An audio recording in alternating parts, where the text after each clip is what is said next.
Where to get Shopify API key. You get a Shopify API key from your Shopify admin by creating a custom app. Open Apps, choose Develop Apps, or Manage Private Apps for older stores.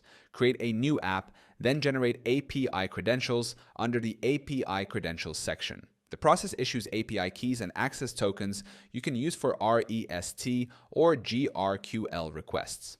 API credentials let your app request only the scopes you choose, and you can regenerate or revoke keys from the same admin area. Use the credentials to authenticate requests, subscribe to webhooks, and call Shopify's endpoints for orders, products, customers, inventory, and more.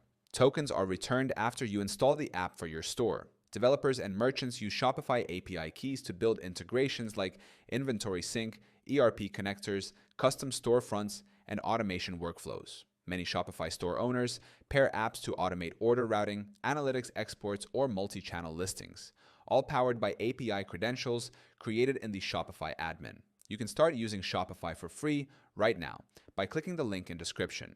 It gives you instant access to developer dashboards, API credential generation, and integration tools that help you connect apps and automate your Shopify store with ease and confidence.